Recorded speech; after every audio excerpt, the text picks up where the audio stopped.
Muito bem, amigos, telespectadores, todos que estão nos acompanhando aqui em mais essa live.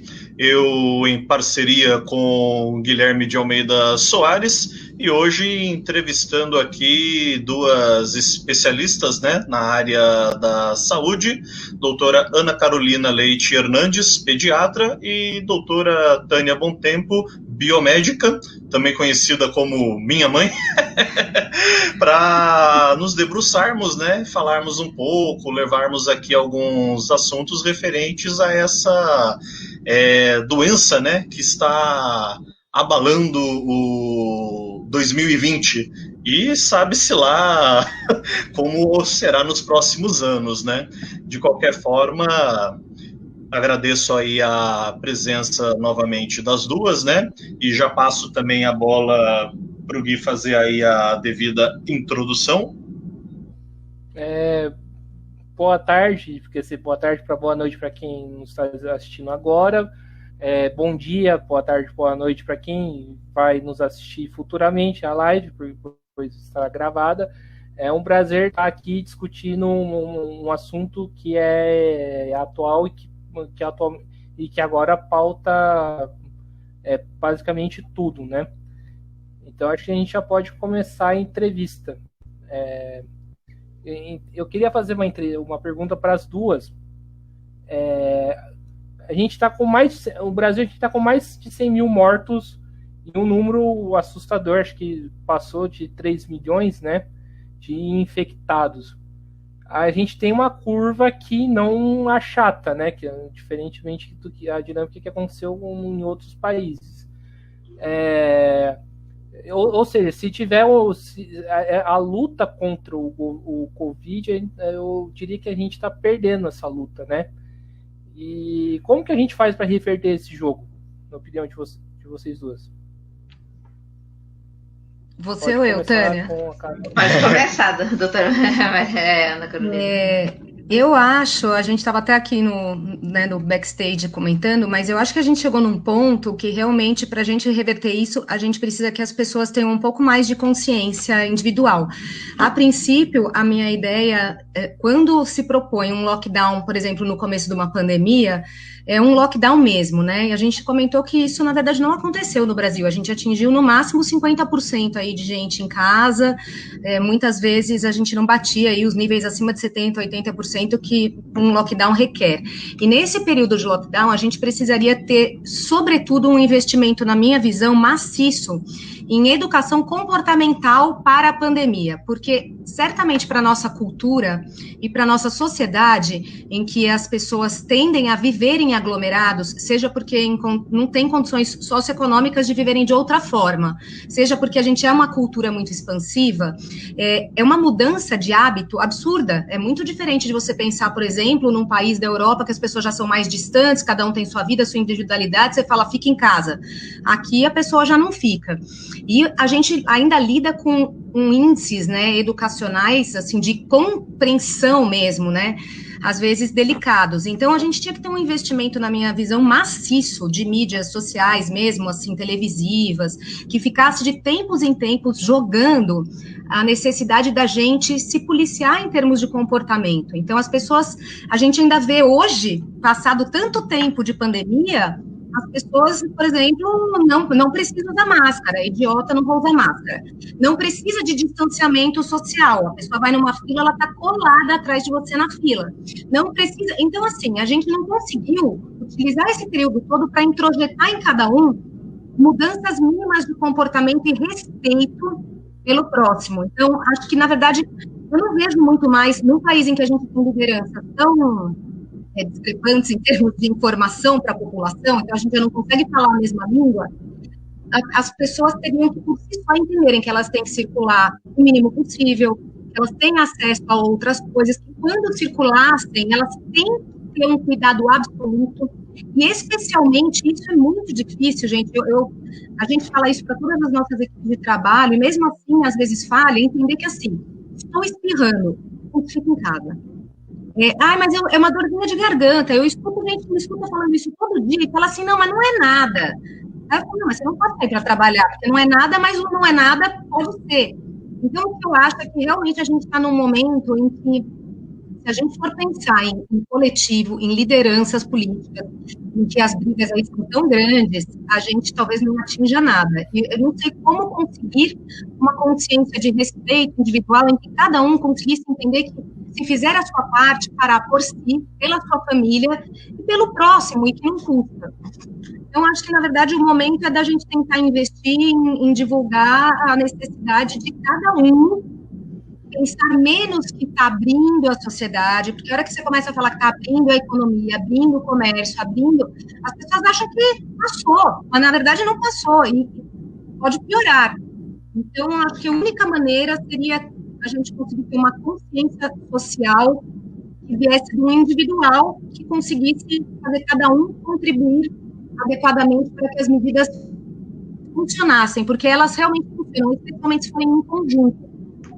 Não vejo muito outras maneiras. Você tem alguma ideia maior, Tânia? Não, pelo que a gente até estava conversando, eu não vejo muito, não. Né, assim, eu acho que até a ciência tem caminhado bastante. Se a gente pega o início da pandemia e a gente vê o quanto ela evoluiu em termos até de teste, né, assim, a dificuldade que a gente tinha no começo, né, os testes que a gente tinha eram muito difíceis. Então, a gente já está tendo uma geração de testes que são melhores, mas a população também tem pouco acesso a isso. Então, se a gente pensar, então, né, assim, a gente não consegue nem fazer o mapeamento daquelas pessoas em que estão infectadas para a gente tentar isolar as pessoas que estão em volta. Então, a disseminação continua do mesmo jeito. Então, é isso que é o mais complicado, porque as pessoas não entendem, né? Igual você falou, as pessoas estão com uma dor de cabeça, elas estão meio resfriadas, então elas acham que não tem nada. E a gente não tem essa política, né, no Brasil, assim, essa disponibilidade de testes. E agora está chegando alguns testes que, né, conseguem pegar alguma coisa, né, assim, numa situação um pouco melhor. Mas, né, o que a gente tem? É o PCR, que só vai pegar quando a pessoa realmente está passando muito mal, que vai ser feito só, né, em termo hospitalar. E aí, né, assim, aquelas que são assintomáticas não vão ter acesso a esse teste. Então, continuam circulando, e aí é que continua essa disseminação, né, que é uma coisa que, né, assim, igual você falou, eu não consigo ver como reverter isso. Em termos, até complementando, em termos de saúde pública, isso que a Daniela falou é importantíssimo. Na verdade, a gente tinha que ter uma política de saúde que investisse em testagem em massa, em bons testes. Isso é fundamental para você fazer rastreamento, para a gente ter um perfil epidemiológico melhor, para a gente poder fazer um isolamento muito mais adequado. Então, assim, médica e cientificamente falando, o ideal realmente seria isso, fazer rastreio até de assintomáticos ocasionalmente, ter testes imunológicos que fossem bons e confiáveis, ter disponibilidade e acessibilidade, mas a gente, na verdade, não tem. Então, assim, você vai passando mal num lugar, o posto, às vezes, eles testam ali. A pessoa está pior, mas foi em outro, ali não tem. Ah, não, mas você não tem indicação de testar. Aí a pessoa vai na farmácia, passando mal, e faz um teste sorológico de qualidade absolutamente duvidosa e que não é para aquilo. Aí vem negativo, ela acha que ela não tem, ela fez por conta própria. Então, assim, é uma desinformação muito grande. As pessoas buscam os testes de maneira errônea, auto-interpretam o teste, não tem uma política de saúde pública que disponibilize isso de forma efetiva para a população que necessita ser testada em massa. Então, nesse sentido, realmente fica muito complicado. A gente começa a sair de uma coisa que deveria estar pautada na saúde pública para depender de uma...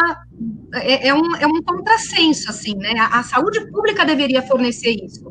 E a gente está falando aqui que a pessoa tem que prestar atenção para poder se comportar adequadamente. Claro que tem, né? Existem as responsabilidades individuais, óbvio, mas, assim, a saúde pública está aí para estruturar para isso, para que a pessoa que é leiga, que não compreende, consiga também ter acesso a isso, né? Mas seria o ideal mesmo. Essa questão da testagem, ela está muito clara, ela é muito, muito falha mesmo. Perfeitamente.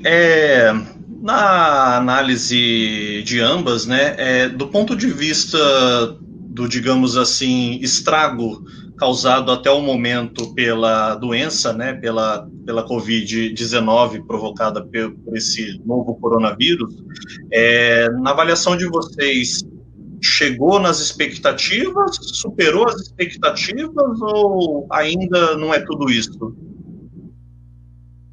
Você primeiro dessa vez, Tânia.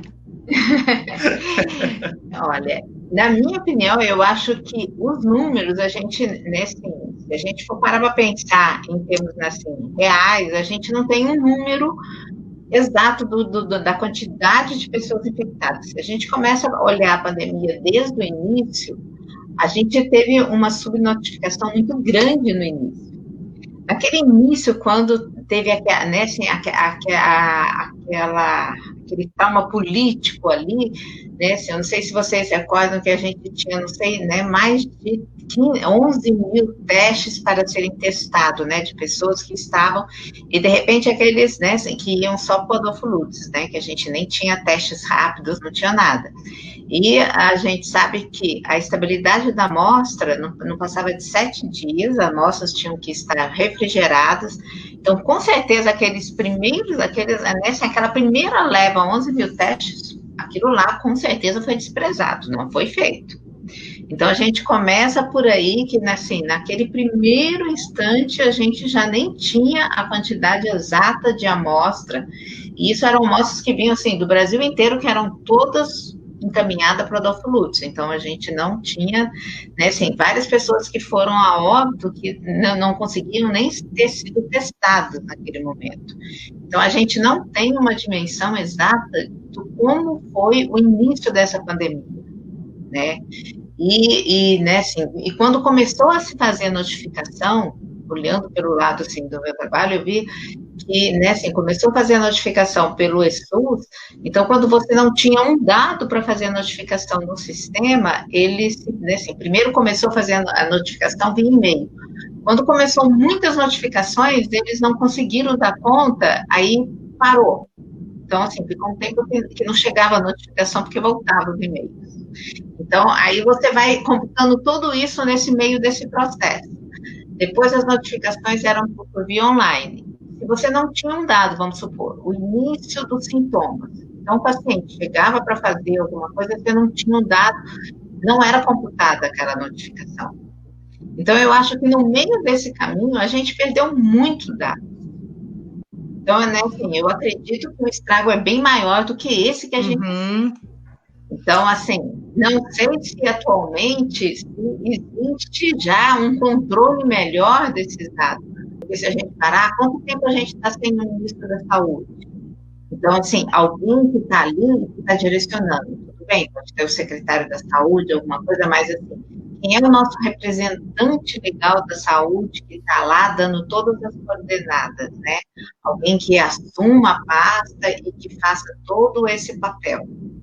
Então, né, assim, a gente realmente fica sem saber, né, como é que está funcionando isso, como é, assim, e foram em várias etapas foram mudando o processo. Então, a gente vê, e a gente está falando daqui, de uma cidade, que é uma cidade que tem várias, né, tem muitas condições.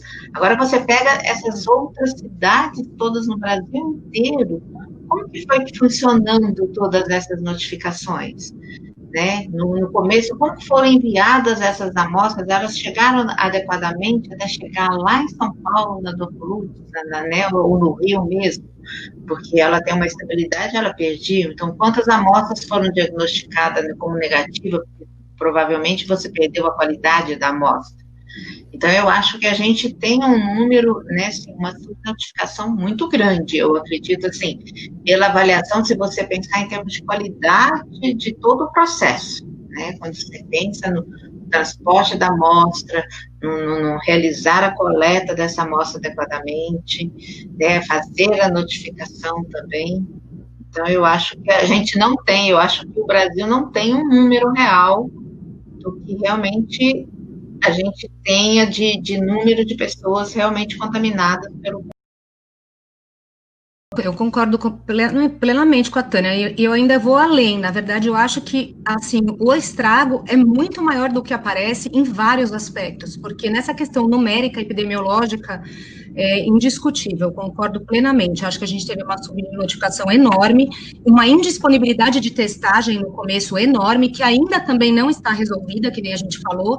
Então, assim, a gente tem toda a questão de transporte, armazenamento, o que não foi notificado, o que não é testado.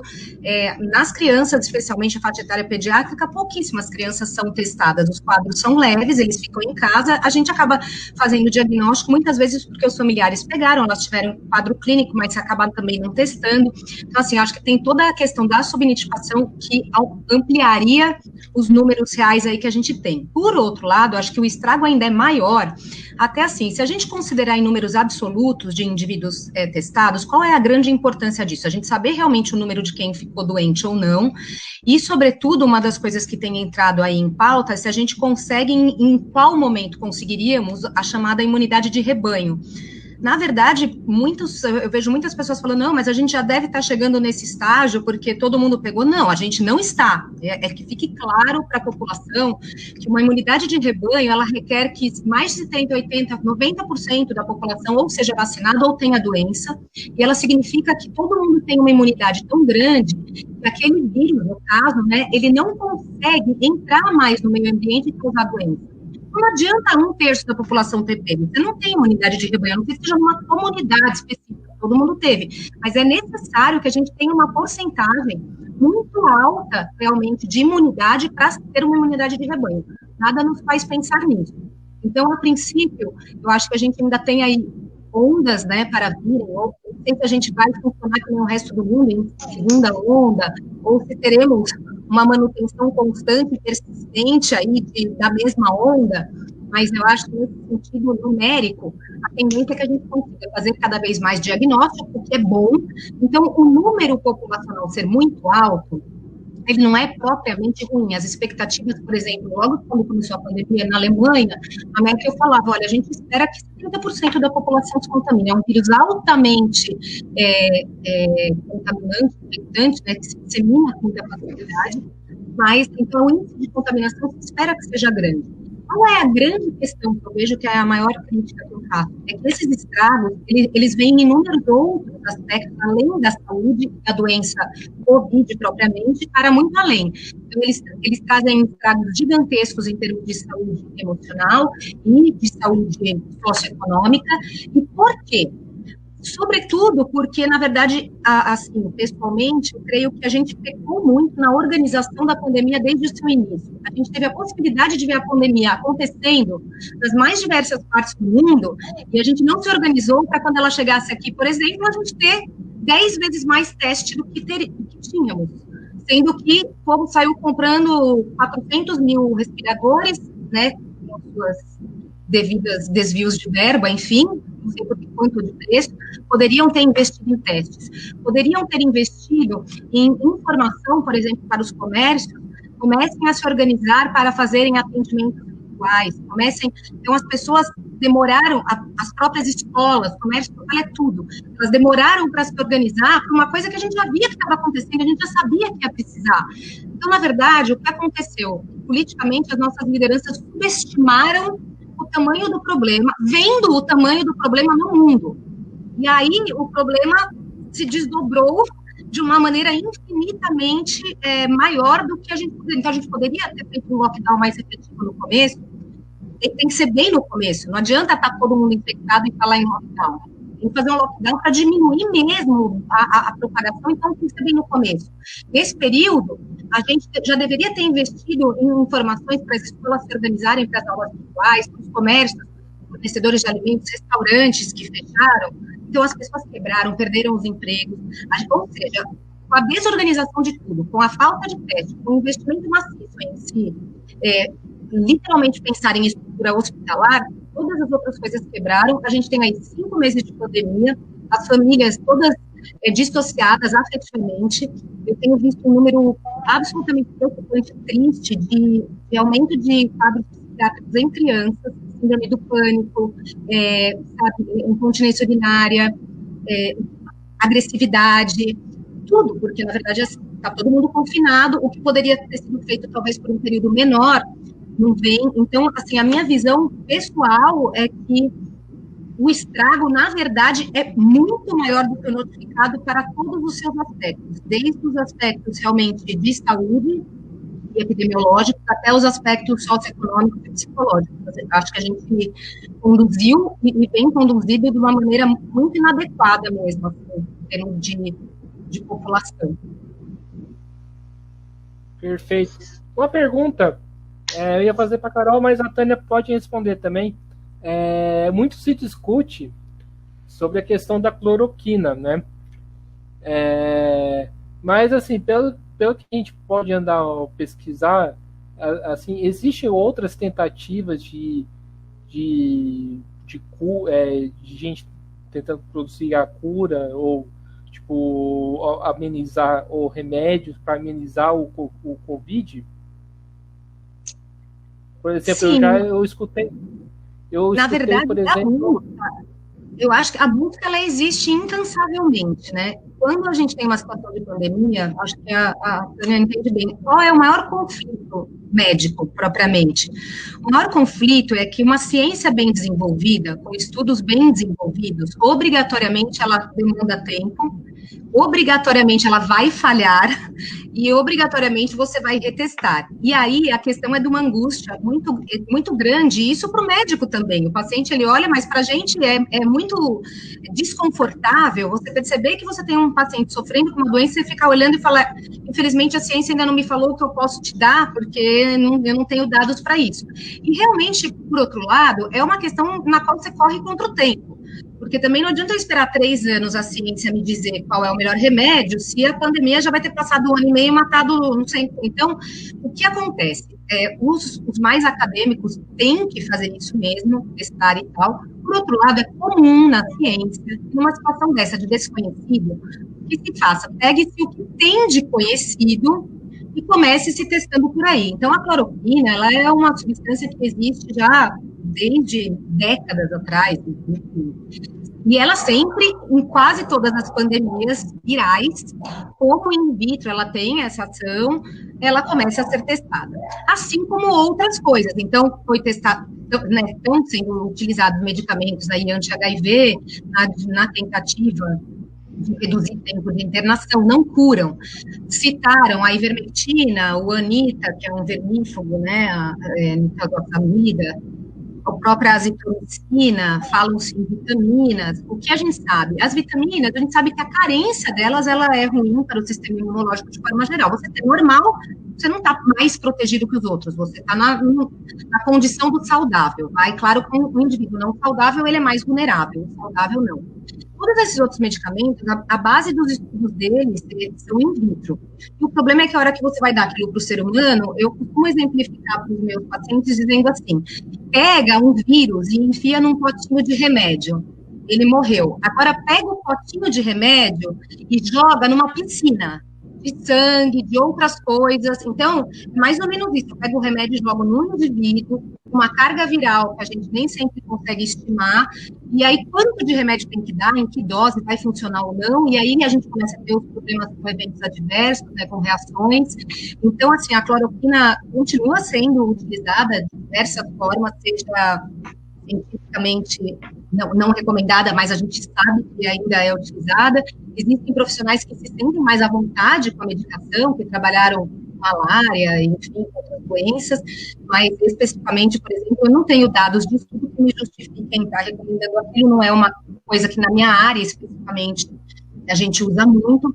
A azitromicina, por exemplo, é uma substância que é um antibiótico, mas tem um efeito imunomodulador, é muito usado para asmático em pediatria, para evitar crises de asma pelo efeito imunomodulador, e poderia auxiliar em você não ter uma infecção secundária bacteriana no pulmão danificado. O Anita, que é o nome comercial, né, da nitazoxanida, ele tem uma ação inibidora na replicação de rotavírus e de alguns entrovírus que dão diarreia, consta da bula do remédio. Então, na verdade, pegaram tudo que tem alguma ação para algum vírus e falaram, vamos começar a usar.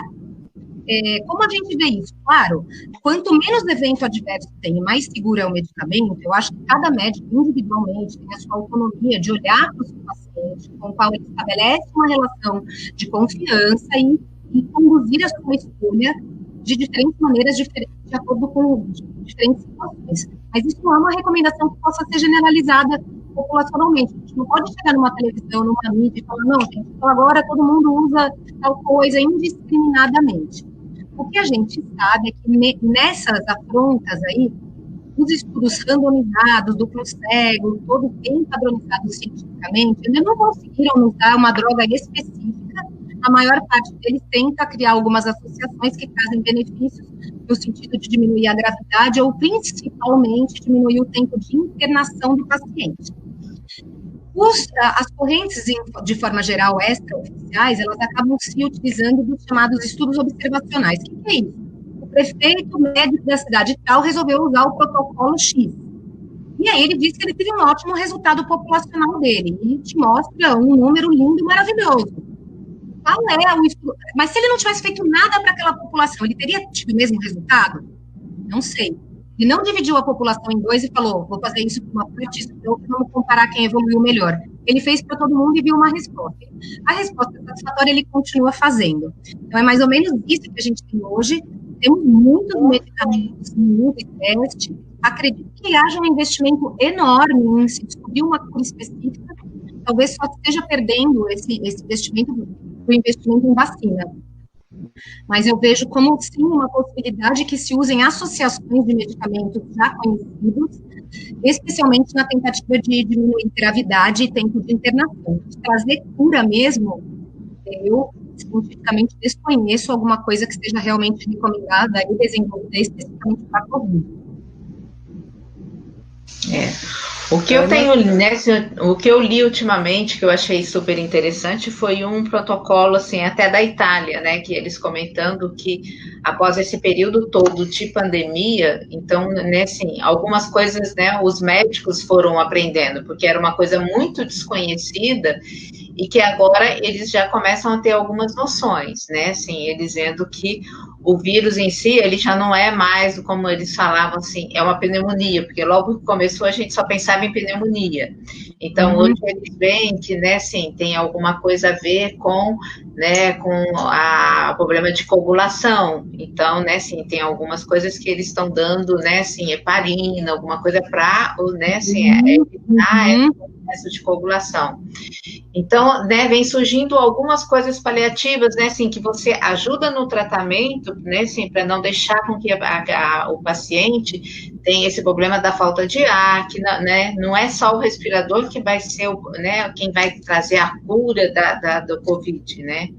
Então, aí, o que eles colocam é bem isso, né, que nesses praticamente 6 meses, eles foram vendo que tem várias coisas paralelas que eles estão vendo, e não é só, né, o vírus, que ele, né, assim, ele, né, induz muito o sistema imunológico, né, que ele acaba tendo, como se ele tivesse uma tempestade de citocinas, né, que é liberado no organismo, então aí eles vão tratar com alguma outra medicação, então, assim, eles já conseguem segurar um pouco mais o paciente do que era, né, há 6 meses atrás, então, o que eles colocam, assim, bem claro, fala assim, hoje tratar uma pessoa, né, assim, doente, é diferente do que a gente tinha um paciente há 6 meses atrás.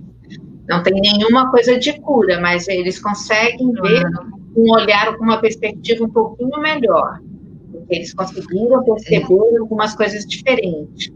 Agora, sim, a Itália fez uma coisa muito bacana, eles depois das etapas mais avançadas, eles começaram a receber espontaneamente, porque no começo, o que aconteceu? As pessoas tinham aquele medo muito grande nos mais diversos países de sair de casa para serem atendidas e contraírem a doença no hospital. Então, elas ficavam em casa, e com isso a gente teve realmente uma mortalidade crescente por inúmeras outras doenças. Os cardiologistas começaram a chamar a atenção para infarto, e, enfim, pneumonias e outras doenças que precisavam de suporte. Conforme a pandemia se desencadeou aí de uma maneira em larga escala, especialmente na Europa, a Itália, por exemplo, a procura começou a aumentar, as pessoas começaram a voltar a procurar os hospitais. Então, por exemplo, eles faziam a oximetria. Estava acima de 95, 96, ia para casa, mas eles orientavam manter o controle de oximetria. Chegava em 94, voltava para o hospital. Então, e aí com isso eles tiveram um índice de mortalidade menor. Por quê? Eles conseguiam intervir justamente nessas reações que o vírus provoca. Ele é um vírus que ele provoca um processo inflamatório realmente muito grande, generalizado, para muito além do pulmão.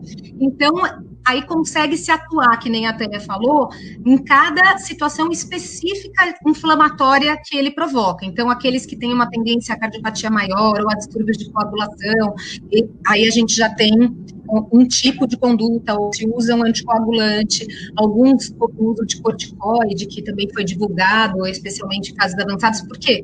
Porque a gente vai tentando atuar na reação que o vírus desencadeia, e com isso a gente dá um suporte muito melhor para o paciente.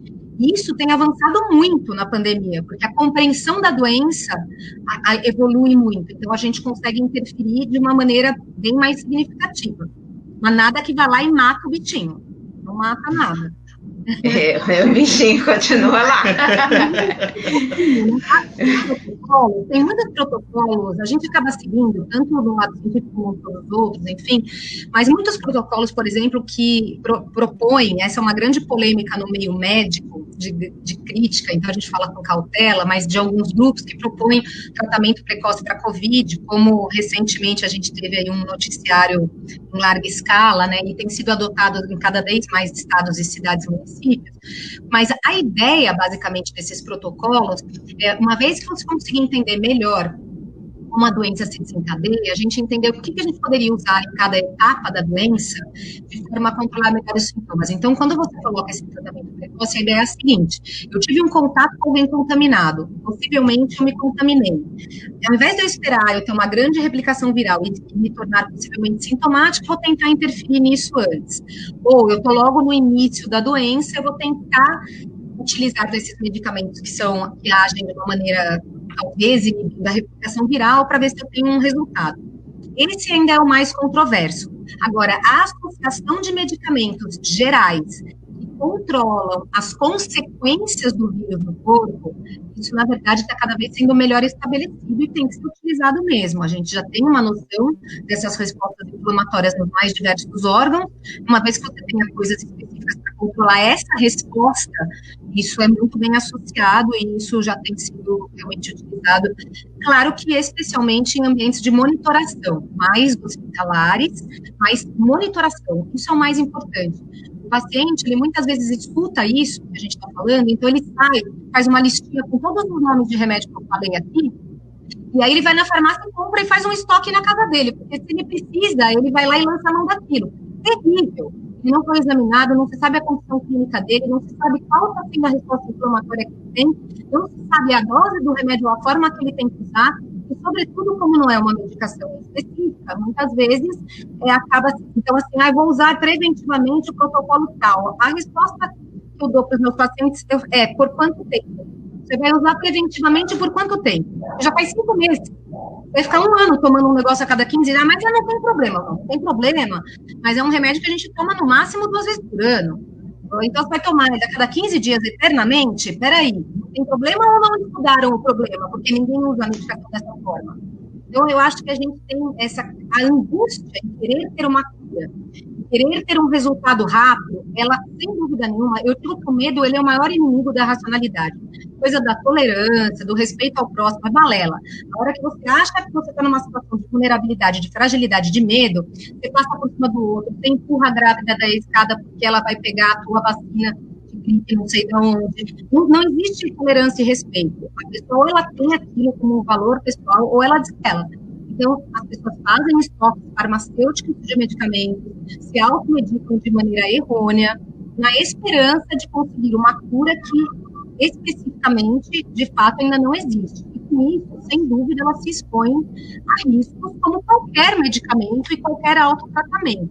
Então, é importante ter esse registro para que as pessoas entendam que, diante de tudo isso que a gente está falando, não é para as pessoas se automedicarem de forma alguma, mas uma coisa que é bem importante que mudou, assim, de forma significativa do começo da pandemia para agora, é quando se deve procurar o serviço médico.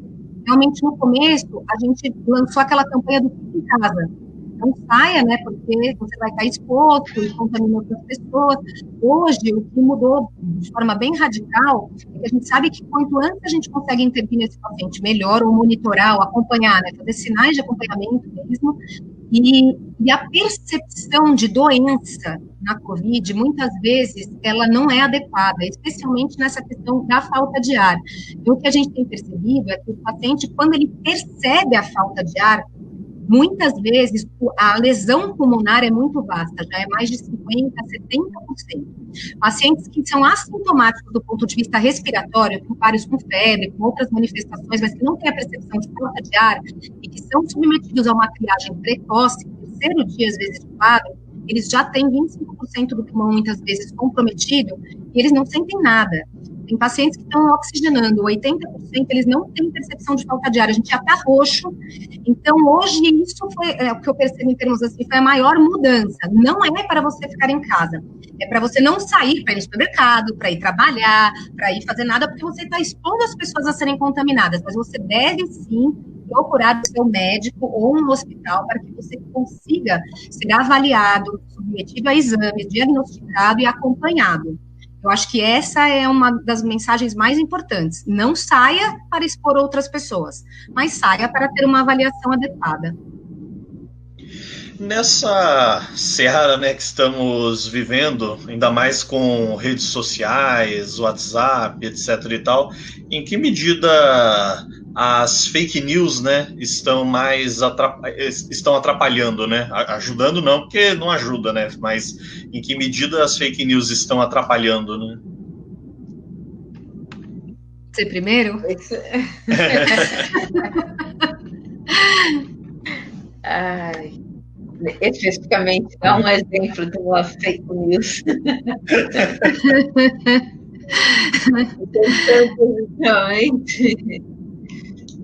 Acho que todas elas, né, de uma forma geral, que tem sido espalhadas. Então, na verdade, fake news, assim, é uma coisa complicadíssima, né? Na verdade, a medida ela é absurda, assim. Já é difícil a gente produzir conteúdo bom numa pandemia, numa velocidade rápida, aquilo que a gente estava comentando.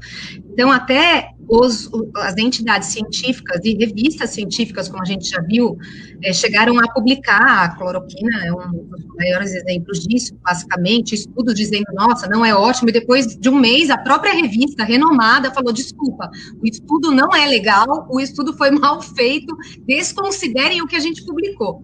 Então, a gente mesmo, que trabalha na área de saúde, muitas vezes tenta se pautar num dado científico e ele muda numa velocidade tão grande que não é que ele é uma fake news, mas ele também não é propriamente uma verdade. E a gente mesmo tem que se remodelar e seguir no barco. Imagina quando uma coisa dessa se torna fake mesmo, vem de um leigo e ganha uma proporção de disseminação incontrolável. Porque o problema hoje é justamente esse, a fake news ela é incontrolável. O Facebook pode tirar uma notícia que eles acham que é fake news. Então, hoje mesmo eu tive um exemplo de uma colega médica, infectologista de Santos, que uma amiga médica compartilhou uma notícia e o Facebook tirou a notícia porque falou que era fake news. E ela falava, poxa, mas é uma médica falando alguns dados. Não é propriamente uma fake news, ela não está inventando. Mas, ocasionalmente, na ciência, aquilo não tem um grande respaldo. Agora, como você controla um grupo, por exemplo, de WhatsApp? Então, na verdade, a gente tem repercussões disso em todos os âmbitos de diretrizes da nossa vida, né? Na política, especialmente, porque você não precisa mais que a informação seja confirmada, você precisa que ela seja repassada. Se ela foi repassada, você atinge o seu objetivo pessoal de que aquela pessoa que está recebendo siga aquela orientação que você acha que é adequada. Então, há um tamanho do perigo disso. Muitas vezes, um leigo que acredita ou que um medicamento é bom, uma conduta, ou que a estatística não é aquela, ou que ele vai lá e põe no WhatsApp. E aí, a pessoa que recebe, simpatiza com ele, começa a fazer e manda no outro grupo, manda no outro grupo, manda no outro grupo. Então, a própria mídia social, ela virou uma fonte, a meu ver, pobre de fake news. A fake news, ela circula em grupos privados, né, entre aspas, ela vai indo de um para o outro, numa dimensão que absolutamente não tem como frear. Eu não vejo o impacto disso, a meu ver, é terrível mesmo, ele leva as pessoas a, primeiro, se repartirem em termos de informação e de diretriz, é uma das coisas que mais me preocupa no momento desse, é importante que as pessoas tenham um padrão minimamente bem estabelecido de como devemos nos comportar, ainda que discordemos. olha, eu posso acreditar que isso não é o melhor, mas assim, em termos sociais, a gente tem essa diretriz, a gente vai apoiar, todo mundo vai fazer, e aí dá certo. Eu vou dizer que quando a gente segue uma linha, e a gente consegue ter uma mínima coerência naquilo, a chance de dar certo é muito maior do que a gente ter pequenas disputas por várias linhas que a gente não sabe nem quais são certas, cada um faz a sua de qualquer jeito. Então, o que acontece, na verdade, na fake news, além de causar estragos gigantescos em todos os outros aspectos, né, sem ser só de saúde, mas, enfim, de tudo, né, questões psicológicas e tal, é que ela é descontroladamente inacessível e leva as pessoas a reagirem, trazerem ideias, interferirem em posturas e comportamentos dos outros, grandes grupos, muitas vezes inadequadas, e os grupos compram aquilo e fazem. Mas se forem simpatizantes, né? Se de repente aquela atitude ali para ela for confortável, que, né, assim, tira ela de uma zona que ela tá desconfortável, ela fala, nossa, então eu vou poder fazer isso. Ela fala, eu recebi de uma pessoa que eu acho que ela... Então aí é que ela vai repassar, porque vai dar força para ela começar a fazer aquilo que ela, né, teoricamente não poderia fazer. E é o que está acontecendo. Os grupos vão comprando, é exatamente isso, as pessoas comprando entre aspas, mas é isso, elas recebem e propagam aquilo, e de alguma forma trazem conforto, ou, enfim, e as tiram daquela zona de incômodo, né, eu não concordo, ou não quero, ou tá difícil, ou não vou fazer, ou não acho importante, de repente eles têm respaldo para aquilo, um respaldo fake, mas esse respaldo vai sendo passado adiante, e aí quem é que vai parar e falar é fake? Quando parar e falar, olha a grande dificuldade, né, André? Quando parar e falar, quem falou? O que é fake? Por que não é fake o que eu estou falando? Se a outra pessoa falou uma coisa que eu preciso tanto, que é tão legal, que vai de acordo com aquilo que eu acho que deveria ser certo, aí você está falando que é fake? Não, a fake é você. Então, assim, perde um padrão absoluto, né, de quase tudo. O que é uma coisa muito grave que vem acontecendo, especialmente no nosso país. Né? A gente não acredita que o satélite vê que está sendo desmatado, então a gente vai acreditar em quê, né? Eu vou perguntar, cada um acredita no que quer. E aí a gente não consegue realmente adotar medida nenhuma com segurança e pautado em informação minimamente comprovável. Né? Gui? Opa, nesse período de pandemia, a gente precisa discutir também a importância da ciência e da medicina. Qual que é a importância da ciência e da medicina nessa fase que estamos vivendo? Queria que vocês dois falassem para o público que estiver nos assistindo. Olha, eu acho que a importância, na verdade, eu vejo como, assim, em vários sentidos, né? O primeiro deles, eu acho fundamental, num período de pandemia, a gente tem grandes avanços médicos e científicos sempre. É uma busca desenfreada da comunidade científica e médica para você conseguir trazer o que, na verdade, todos queremos, saúde e conforto para os pacientes. Eu acho que isso vai além do suporte hospitalar, mas requer um investimento em infraestrutura de saúde pública absurdo. Eu sou uma pessoa que crê absolutamente na diretriz de que saúde é para todo mundo mesmo, não deveria ser para quem tem um bom convênio ou para quem tem muito dinheiro para acesso ao hospital. Então, acredito muito no nosso sistema público de saúde, que tem muitas melhorias, mas como forma e modelo de preconizar atendimento a toda e qualquer pessoa. Eu acho que esse sistema é absolutamente corrompido, a gente tem corrupção em várias instâncias dele, o que priva muitas vezes a população de poder ter um acesso maior do que tem, mas eu acho que temos muitos avanços nisso. Eu acho que a situação de pandemia desencadear essa busca de indústrias farmacêuticas, de biólogos, de biomédicos, de médicos, de todo mundo junto em torno de uma coisa, só traz engrandecimento, sempre temos grandes descobertas, e nos traz a possibilidade, enquanto seres humanos, né, que trabalhamos com medicina ou com saúde, de também rever a nossa posição para além dos medicamentos e da estrutura, mas para um relacionamento humano e de suporte. Muitas vezes, a gente trazer informação é assim, traz muito mais saúde, às vezes, do que propriamente o remédio. Se as pessoas tivessem acesso a boas orientações de saúde, acesso à informação, acesso à procura dos sistemas básicos, muitas vezes, acesso a acolhimento. Acolhimento é uma das maiores formas de saúde que eu já vi. O acolhimento em si, ele muitas vezes não requer nada mais do que o seu material médico, seu ouvido, a sua experiência, e você com isso, às vezes, consegue ter muitas diretrizes. Então, eu vejo que é tanto uma possibilidade de grandes descobertas tecnológicas, biomédicas e científicas, como também deveria ser uma ótima possibilidade das pessoas reverem suas funções enquanto profissionais de saúde, entenderem que a saúde se expande para além dessas questões, muitas vezes só técnicas, e trazer um pouco mais de acolhimento. Eu acho que nesse momento, né, assim, se a gente voltar e ver, assim, um pouco antes da pandemia, a gente vê, assim, que foram cortadas várias verbas, assim, até de pesquisa. E a gente estava no momento que até a pesquisa do próprio vírus, né, tinha, né, assim, gente que estava realmente trabalhando em cima do próprio vírus, em cima disso, e tinha sido cortado, né, mestrado, doutorado, né, o país não estava investindo em cima disso, não era prioridade do país.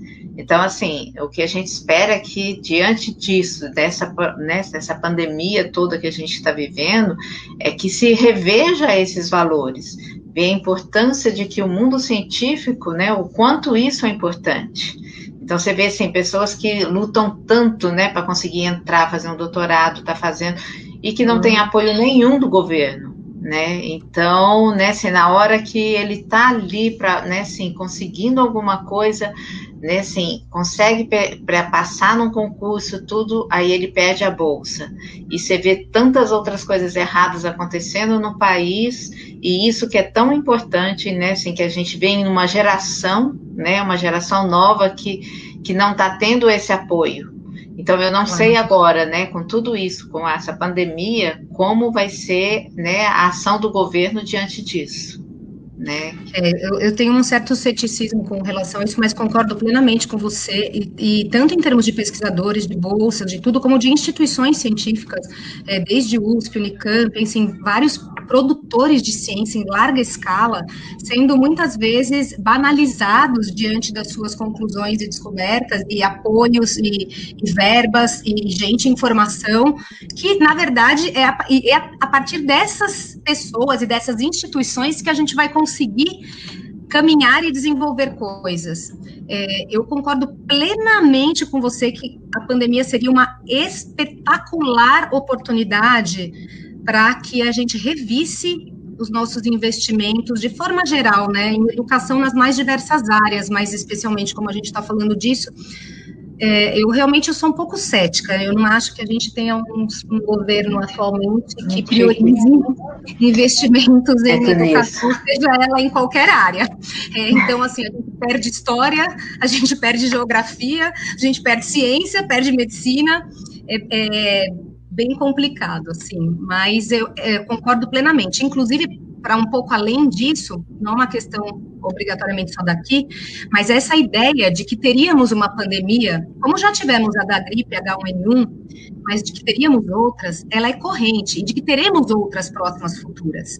Então, o que grandes pensadores nas áreas médicas, científicas, enfim, outras, né, falam qual é a preparação que a gente tem, porque a gente poderia usar isso para investir em educação, mas também para ter núcleos que nos preparassem para, em situações futuras, a gente já está mais estruturado para ter uma reação melhor. E, na verdade, a gente tem um mundo que investe muito mais, por exemplo, na indústria bélica e armamentista, para mais diversas partes do mundo, até as que não necessitam, do que propriamente em você ter um centro de biotecnologia que prepare-nos para poder receber situações de pandemia que virão outras, com um pouco mais de estrutura, agilidade, ciência, verdade absoluta. Uma invasão. Aproveitando esse gancho, né? E vocês, sendo da área da saúde, como avaliam, foi até brevemente comentado anteriormente, né? Como vocês avaliam o fato da gente não ter oficialmente um ministro da pasta da saúde em pleno período de pandemia? Catastroficamente, Tânia, fale tudo. Foi mais ou menos o que eu comentei, que eu acho, né, assim, a gente acaba ficando sem uma diretriz, né? Não tem, né, nada que seja unificado, né? Então você vê, cada estado vai tomando as suas decisões. Então a gente não tem um país que tenha tomado, né, assim, uma diretriz, que tenha, né, uma ação conjunta, né, assim, que padronize alguma forma de andamento, né, assim, de como vai ser tratada toda essa pandemia. Então, cada um vai tomando as suas ações. Então, né, perde-se totalmente o controle. Então, eu acho que, né, a falta de ter, e o que a gente vê? Não se tem nenhuma preocupação de quem vai se colocar lá. Então, né, a gente fica totalmente à deriva, né, assim, um país que não tem um representante ali para direcionar, né, como que a gente vai, né, assim, conduzir tudo isso, né, assim, já era um momento de estar pensando como que o Brasil, né, assim, vai fazer, por exemplo, né, assim, já, né, igual você comentou, está testando em massa, né, assim, já está montando esses planos de contingência de como o país estaria, né, conduzindo isso. Daqui 2 meses, como que a gente estaria fazendo, né, assim, que plano a gente estaria conduzindo para estar atuando? Então, assim, você não vê planejamento. Então, eles vão, né, tomando as ações conforme vai estourando a situação, eles agem de imediato. Então, não tem um planejamento. Então, né, então é difícil você, né, pensar, né, como tudo na vida, né, assim, se você não faz um planejamento, se você não tem um histórico que você coloque lá de como você vai agir, como você vai tratar, minimizar as coisas, então a saúde realmente fica solta, né? Então, cada estado, cada cidade vai agindo. Então, se você não pega uma cidade em que tenha, né, um secretário de saúde que tenha, né, mais noção de como está tratando, né, fica realmente perdido. Então, por isso que eu falo assim, que a gente realmente, né, assim, no meio de uma pandemia, a gente não sabe quando vai parar. Eu vejo bem, de uma forma bem semelhante mesmo, assim, a gente acaba perdendo em todos os aspectos. Logo no começo, nós perdemos, porque, na verdade, crenças individuais, eu acho que uma liderança pública, ela obrigatoriamente tem que, em alguns momentos, né, entender que os pensamentos pessoais delas deveriam ser compartilhados na casa dela, na mesa de jantar dela, mas que a gente tem que, muitas vezes, superar aquilo que a gente pensa no nosso individual para poder ter um pensamento coletivo maior. Eu acho que essa é uma das grandes dificuldades que a gente tem hoje, nas mais diversas áreas aí, mas especialmente na área de saúde, isso foi bem nítido. Toda vez que se tentava algum tipo de planejamento ou ação que acabava batendo numa discordância, especialmente do governo federal, ele acabava sendo bloqueado. Então, a gente perdeu uma liderança federal. Com isso, lideranças estaduais e municipais começam a atuar de acordo com os seus padrões. Claro que, no meio disso, se tem bons modelos.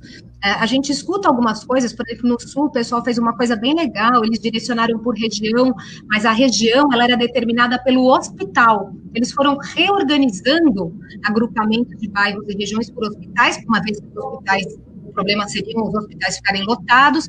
Enfim, se tem ideias boas, mas é bem o que a Tânia falou, as boas ideias, elas se perdem no meio de uma falta de consenso absoluta, muitas vezes não chegam umas às outras, poderia-se ter aquilo com uma agilidade muito maior se as pessoas conseguissem conversar, conseguiria-se uma adesão populacional, uma credibilidade muito maior se todos conseguissem falar a mesma língua e colocar um padrão comportamental de médico, né, de saúde adequado, a gente não tem.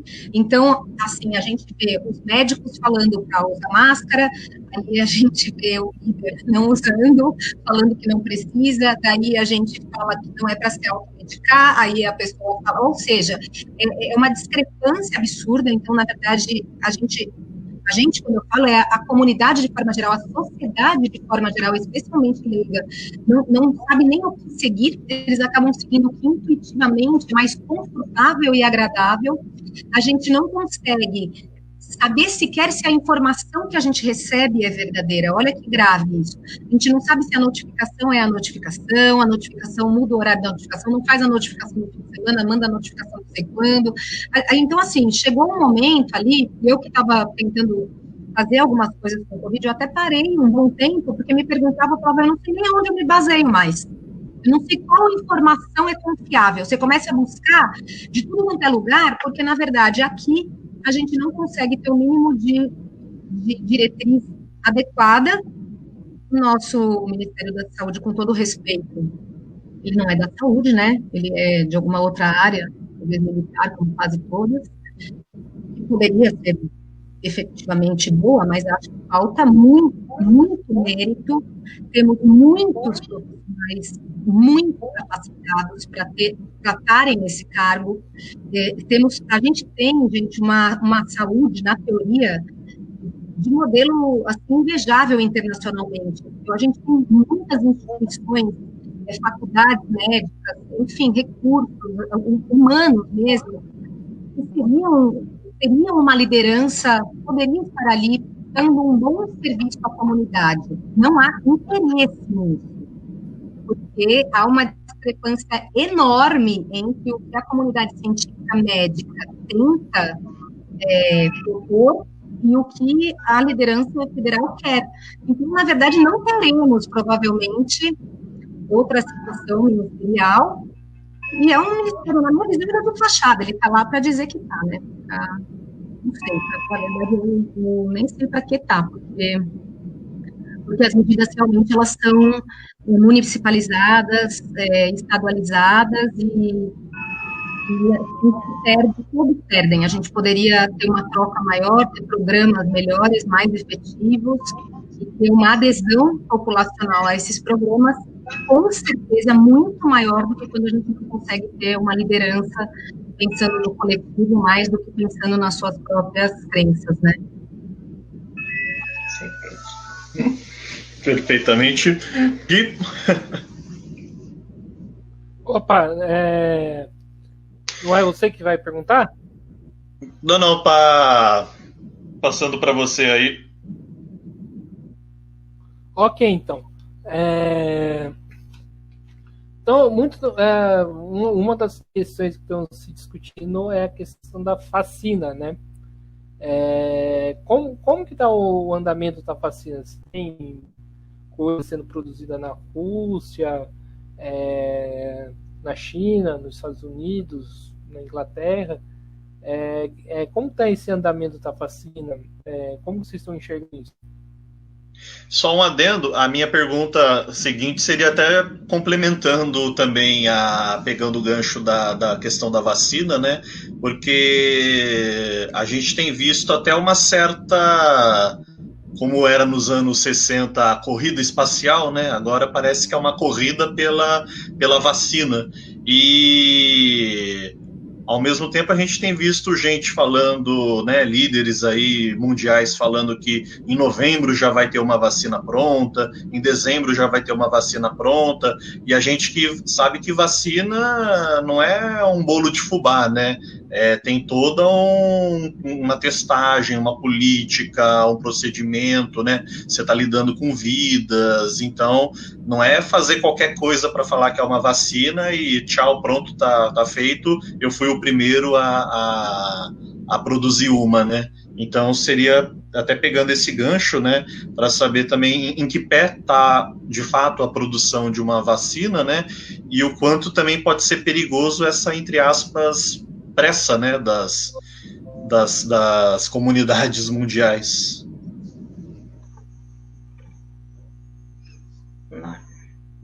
Quem tá? Doutora Ana. Eu falo muito, então eu deixo ela começar falando, porque senão eu falo tanto daí.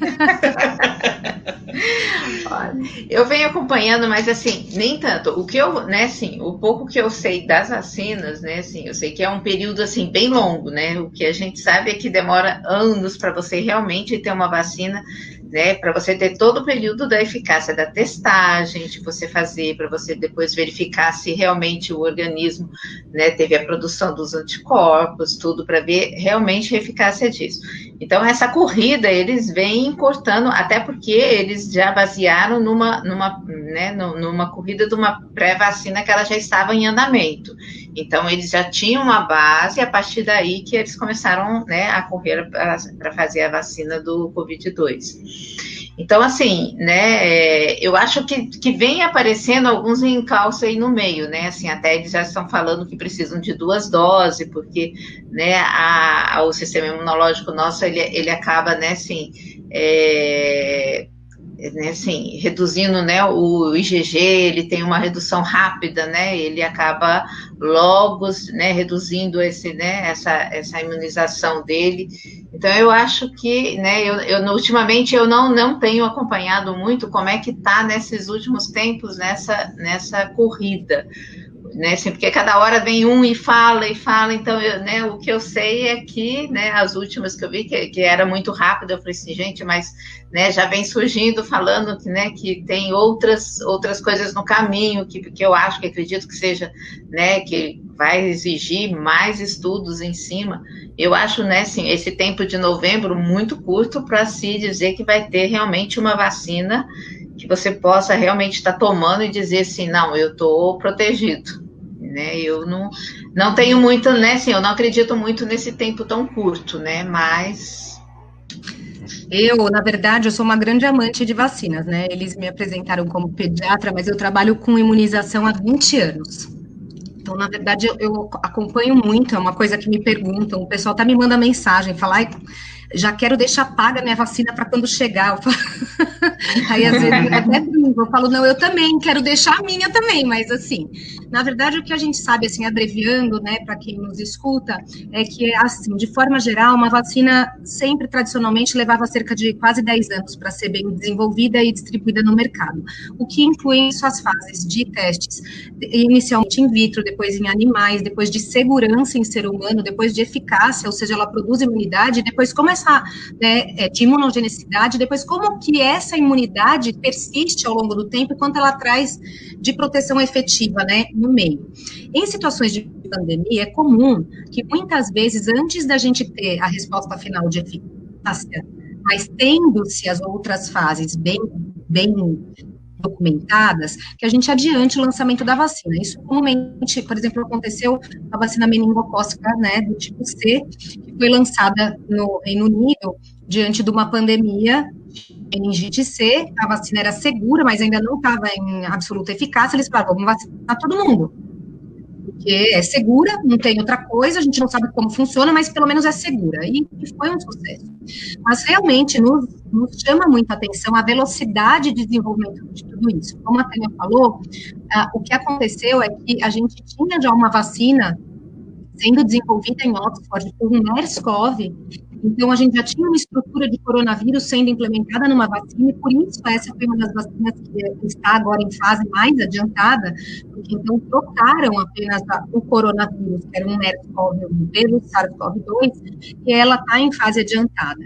A gente não tem, por exemplo, a da Rússia, na verdade a comunidade científica olha com muito receio para uma vacina que parou em fase 1, ninguém sabe mais nada, e falaram que vão lançar.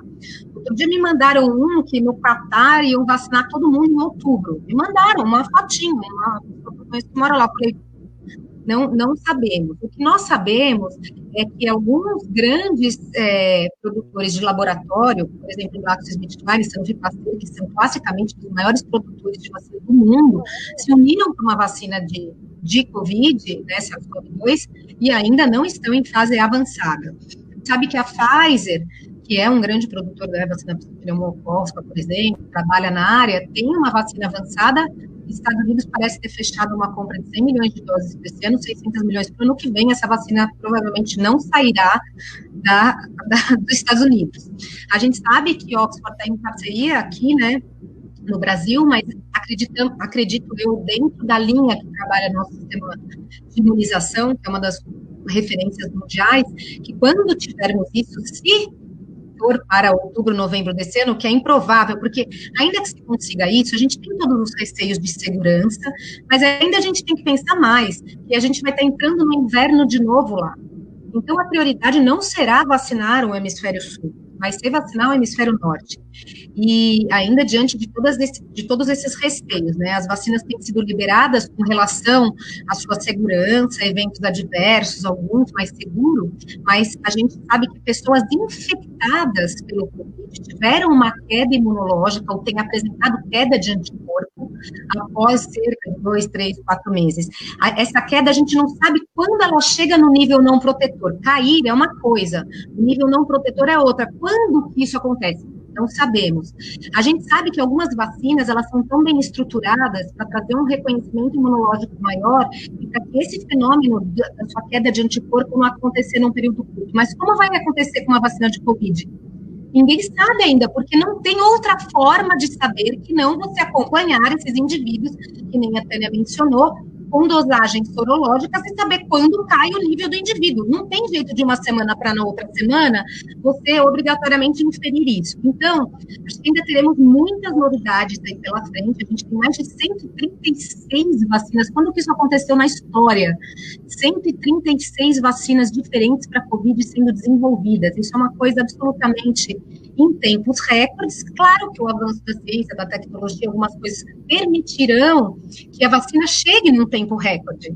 Mas assim como com os medicamentos, que a gente quer aquela cura ali, a gente tem que tomar muito cuidado, porque na verdade é o que a gente estava comentando, não é um bolo de fubá. E pode sim ter eventos adversos, pode sim não gerar o efeito protetor que se espera, ou pelo tempo que se espera, e a pessoa acha que de repente protegida, não está. Acho que a gente ainda vai ter muito chão pela frente.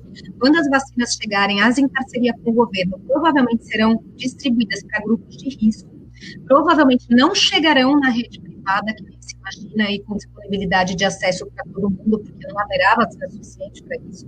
Então, a gente que trabalha com vacinação especificamente, acredita que na rede privada, principalmente, que isso não aconteça antes de março do ano que vem. A perspectiva era pelo menos o meio do ano que vem, e a perspectiva continua sendo pelo menos o meio do ano que vem, porque é a perspectiva do tempo mínimo do mínimo do mínimo da ciência. Já é um tempo acelerado. Então, acho que ainda teremos muitas novidades aí, mas eu vejo com muita receio a possibilidade de a população em massa ter acesso a uma vacina ainda esse ano, especialmente aqui. Tem profissionais de saúde que têm submetidos a testes, depois deles provavelmente, né, grupos de risco, mas assim, de forma geral, ainda creio que a gente se precipita um pouco acreditando nessa possibilidade como uma solução para esse ano. Perfeitamente. Foi, né, está sendo uma live bastante densa, né, ao meu ver, boas análises assim, né, até pegamos perguntas que, embora tenham entrado também na questão clínica, mas não tanto, né, para até ficar bastante participativo, né, até a interação aí das pessoas também. Agradecer aqui aos que estão assistindo, Olivia Soares, a Nádia, a Yáscara, a Rosane Lobo, Josué Vils, a Rita Costa também, a Roseli Monteiro, entre tantos outros, né? Tivemos aqui algumas questões, né, algumas intervenções, mas eu vou pegar aqui uma das perguntas que os participantes fizeram para ficar como pergunta encerramento, né? Só ver aqui a pergunta da Rosane. Ela diz: eu gostaria que vocês comentassem a estratégia de isolamento que adotamos aqui no Brasil, se é que houve, né, de fato alguma estratégia, e qual seria, na opinião de vocês, a melhor estratégia para preservar a saúde e a economia.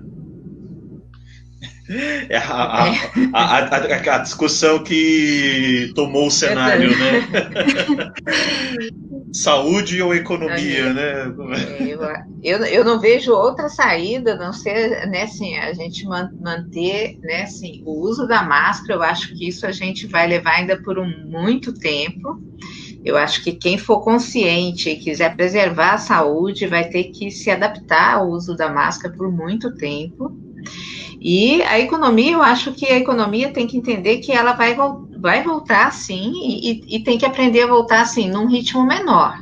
Então, né, assim, as pessoas voltarem a consumir as coisas, os restaurantes vai voltar a um ritmo mais lento, né, voltando, e as pessoas respeitando, porque eu acho que no momento que as pessoas tiverem respeito com o próximo, respeito com si mesmo, né, assim, as coisas a gente vai ultrapassar, né, eu acho que a gente, né, a máscara, não sei até quando a gente vai usar, mas até o ano que vem, com certeza, a gente ainda vai estar nisso, né, assim, aí se vai o ano que vem inteiro ainda, não sei, porque eles chegam, né, assim, alguns cientistas chegaram a dizer que essa onda seria até o ano de 2022, né, esse período de realmente a gente passar por essa pandemia. Então, acho que essa consciência do uso da máscara, distanciamento, né, é lógico que vai chegar um momento que vai se afrouxar um pouco, mas não igual está acontecendo agora, né, que a gente está vendo as pessoas realmente, né, deixando a coisa rolar como se nada tivesse acontecido. Eu acho que vai ser um momento que, para a gente preservar a saúde, vai ter que ser uma atitude individual mesmo, né, assim, de consciência, né, cada um tentando preservar a sua saúde, a da família, e com respeito ao próximo. E vai ser uma coisa, né, assim, não dá para a gente prever, eu acho que não tem uma previsão que a gente possa dizer, olha, daqui tantos meses, né, assim, não vai ser mais que usar máscara. Eu acho que eu não consigo imaginar quando a gente vai parar. Eu vejo assim, a estratégia, voltando do comecinho da pergunta dela, como a gente viu o isolamento, eu não vi um isolamento, então acho que a gente realmente não conseguiu, e a gente chegou a comentar isso, né, Tânia, logo no comecinho, assim, fazer um isolamento social adequado. Então a gente falava em isolamento, sofremos pelo isolamento, uma parte fez o isolamento, aliás, continua fazendo, mas a gente precisava realmente de alguma coisa um pouco mais, assim, definitiva ou mais impactante, de forma que logo no começo é começo, antes do carnaval, não era para ter tido carnaval, por exemplo, isso seria um isolamento. Então a gente viu a coisa vindo, se aproximando, quando ela entrou no país, o isolamento era aquele, e a minha visão é que realmente neste momento o lockdown faria sentido. O lockdown, você tem poucos indivíduos contaminados, você tenta isolar esses indivíduos que vieram de zonas sabidamente infectadas, e aí se diminuir ou brecar mesmo a disseminação do vírus de uma maneira de grande impacto, e aproveitar este período de lockdown, que não poderia ser eterno, porque ninguém sobrevive socioeconomicamente assim, para se criar aí um padrão de circulação depois maior. Eu até cheguei a mencionar uma referência em qualidade de saúde internacional, que tem várias publicações, um médico que leciona em Harvard, é um dos médicos responsáveis pelo serviço de emergência do Hospital de Massachusetts, ele se chama Atul Gawande, e ele fez uma colocação muito boa, ele coloca os 5 pilares para a contenção da Covid, e ele, né, coloca de forma bastante direta: uso de máscara, lavagem das mãos, distanciamento pessoal entre um e outro, né? E ele fala que no lockdown era isso que as pessoas deveriam estar aprendendo, e não sair de casa de jeito nenhum se você tem algum sintoma, né? A não ser para ir ao médico, mas não ir trabalhar, não visitar ninguém, não ir à farmácia, não ir ao supermercado, não ir em lugar nenhum. Então, não sair com sintoma. E o 5º pilar é você se conscientizar dos 4 anteriores. E as pessoas que estão ao seu redor se conscientizarem disso. Que é aquilo que a gente estava falando, de cada pessoa começar a adotar isso individualmente. Então, assim, o pessoal fala, mas a máscara de tecido não serve. Não serve para quê? Ela não serve para eu estar dentro de um hospital com alguém escarrando SARS-CoV em cima de mim e eu não me contaminar. Mas ela serve para, se eu for, por exemplo, um indivíduo assintomático com sintomas leves, estou falando, eu bloquear a minha disseminação de partícula na minha mascarinha.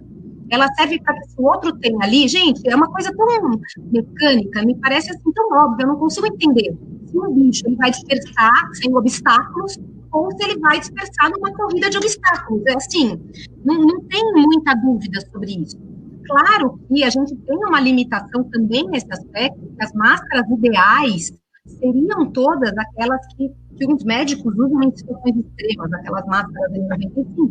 E aí, com isso, as pessoas se desesperaram e os médicos não tinham acesso à máscara que precisariam. Mas eu acredito que agora, com a normalização da questão, as pessoas deveriam voltar a buscar suas máscaras usarem as melhores máscaras possíveis sem fazer estoques de máscara, entenderem que a máscara é uma forma delas protegerem o outro e se protegerem. Assim como elas deveriam manter a higiene das mãos o tempo inteiro. A gente tem índices baixíssimos de higiene de mão, assim, de forma geral. Na verdade, isso é para todas as doenças. Engraçado, a gente tem uma pandemia, mas isso são medidas que trazem enormes benefícios. A lavagem das mãos, especificamente, para todas as doenças infecto-contagiosas conhecidas, gente. Como que assim, ainda é uma coisa mais ou menos polêmica? Então, lava bem a mão em casa, não precisa ficar gastando tubo de álcool gel em casa, lava a mão em casa. Guarda o álcool gel para sair. Saiu, fica longinho da pessoa. Uma coisa é você estar falando na cabeça da pessoa do lado, a outra coisa é estar a 3 metros de distância. É óbvio que o vírus vai cair no chão antes, entendeu? Então, assim, são coisas que beiram o bom senso, aparentemente. Eu odeio a palavra bom senso, porque na verdade não tem bom senso mesmo, mas beiram a obviedade e a gente não consegue ter. Então, assim, eu digo que hoje eu acho que o nosso isolamento foi mal feito, acho que não será mais bem feito do que foi, pelo contrário, acho que, na verdade, a gente precisa realmente dessa consciência. A máscara, com certeza, será prolongada, as medidas de higiene são prolongadas, a questão do distanciamento, ela é bem óbvia, não há lugar em que você vá, e olha como a cultura é difícil. A gente vê, por exemplo, algumas igrejas que delimitaram um lugar para um, pula um, lugar para um, pula um, lugar para um. Só para um comentário, eu falo muito, mas olha a lógica. Aí vai uma família da igreja. Aí senta um, pula um, senta um, pula um, senta um, pula um, a outra família vem, senta um, pula um. Gente, o menor sentido isso. A família está toda na mesma casa, eles sentam todos um do lado do outro, eles já estão do lado um do outro. Aí você tira 2 metros aqui e põe a outra família 2 metros mais longe. Isso é muito mais seguro se você conseguir adotar por núcleo. Mas para isso tem que ter alguém, né, pensante organizando aquilo. A mesma coisa quando você sai. Você não precisa estar com alguém falando para você, gente, quando a pessoa está ali grudadinha em você, dá 1 metrinho, 2 de distância. A gente sabe que a distância frontal, lógico, é mais importante, mas com uma distância lateral, às vezes, de 1 metro, e a pessoa encosta em você. E, sobretudo, a consciência individual, essa é a que me parece mais falha. Bom, todas são muito falhas, porque a máscara já é falha, né? Mas essa de você reconhecer que se você acha que não é nada o que você tem, alguém pode morrer. O que você tem que você acha que não é nada. Então, essa é a consciência que, para mim, é mais difícil de trazer para as pessoas. Se você tem algum sintoma, qualquer sintoma, então, você acha que não é, conversa com o médico, fica em casa. Se for uma alergia, você vai tomar um antialérgico, em 2 dias vai ter melhorado e você sai. Se você acha que é alguma outra coisa, você vai ser medicado e depois você sai. Mas, assim, quando você sai, sem tomar nenhuma dessas medidas, e achando que você não é nada, aí a gente... Então, esses 5 pilarezinhos, assim, eu acho que eles são realmente o futuro para que a gente consiga a segunda parte da pergunta, que é a saúde da economia, de alguma forma, que está em grande conflito com isso.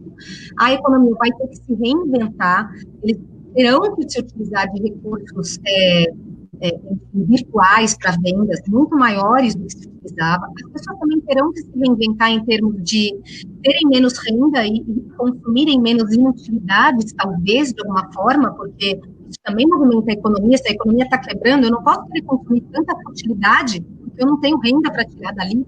Então, algumas áreas terão que se reinventar também, mas, sobretudo, o lockdown, e o isolamento, ele deveria ter sido acompanhado de uma conscientização, de uma educação populacional muito grande, porque com essa educação a gente conseguiria começar a articular a economia com muito mais segurança. Então, a própria Tugalante fala isso, a gente não vai poder parar fechado eternamente, a gente tem que voltar a circular, mas se todo mundo tiver consciência de como circular, então a circulação se torna mais segura, então a gente consegue viabilizar uma melhora. Se você falar, abrir o shopping, de repente você vê cenas que nem a gente vê na nossa televisão, um rebanho entrando no shopping, dali 1 semana fechou o shopping. Então, o nosso comportamento, ele também está diretamente relacionado com mas está quebrando a economia, sim, mas a gente também está quebrando a economia. Não são só os líderes que falam, olha, não está na hora de abrir. Se a gente soubesse se portar, a gente ajudaria para ter uma abertura econômica, porque todo mundo conseguiria contribuir para que isso fosse feito de uma maneira mais segura. E isso tem que ser feito mesmo, porque a gente vai ter inúmeros prejuízos aí, em termos de violência, de doenças psiquiátricas, depressão, suicídio, síndrome do pânico, enfim, tantas outras decorrentes da pandemia, que a gente precisa, de alguma forma, contornar com essa legislação. Então, se as pessoas conseguirem ter essa noção da importância desse padrão comportamental até que tenha uma vacina de verdade, que funcione de verdade, que se conheça de verdade, que saiba quantas doses são, quantas vezes tem que tomar, ou que até que se tenha um remédio de verdade, então aí a gente vai com certeza ter uma segurança maior para toda a sociedade. Perfeitamente. Bom, já abri para as nossas considerações finais, né? Agradecer aqui a presença da doutora Ana Carolina Hernandes, né? Pediatra, também especialista em imunização, a Tânia Bom Tempo, doutora também, como alguns costumam chamar, né? Biomédica, e jogar a bola aí para o Gui, né? Para também fazer suas considerações finais. Não, agradecer a Tânia, a Ana Carolina Hernandes. Foi um debate riquíssimo. Acho que foi um debate que teve mais visualizações que a gente já fez e espero que contribua de uma pequena forma para o andamento das coisas. E é muito agradecer a oportunidade de estar aqui, foi uma delícia, a oportunidade da gente tentar trazer esses alertas aí para as pessoas. Queria deixar para vocês, eu tenho um Instagram que é basicamente de conteúdos médicos, às vezes ele cansa um pouco do que está acontecendo, mas se alguém quiser entrar em contato, ele é aberto, livre, é @drh.carol_imunicari. E podem mandar, podem escrever, podem tudo. Eu estou devendo para algumas pessoas, como foi muito além da faixa etária pediátrica aqui, tudo era muito global, me perguntaram também sobre reabertura escolar, mas a gente ficaria mais 1h30 falando sobre máscaras para as crianças. Então, aquelas perguntas que eventualmente não foram abordadas aqui, vou preparar alguns pequenos videozinhos, mas quem quiser, fique à vontade para poder mandar no Instagram. Vai ser um prazer continuar e trazer isso de forma que a gente possa aí disseminar cada vez mais informação e contribuir para um término de pandemia que seja um pouquinho melhor. Também queria agradecer a oportunidade ao Gui e ao André, né, a ter dividido esse espaço com a doutora Ana Carolina, foi muito bom. Eu acho que, né, com certeza, né, deu para, né, passar para as pessoas um pouquinho desse problema todo da pandemia, né, assim, ajudar as pessoas a entenderem um pouco o que está acontecendo, né, e agradecer por essa oportunidade. Perfeito, então, agradecer novamente aí a participação de todos, né, aí aos telespectadores, né, também deixaram seus registros, suas contribuições, e é isso, a live estará salva, né, registrada aí nas páginas que compartilhamos, em especial a página Mesa de Debates, que criamos justamente para compartilhar esses materiais, né, entre outras coisas, e acho que é isso. Encerrando, então. Obrigada, gente. Até a próxima. Um abraço a todos e tchau. Tchau. Tchau.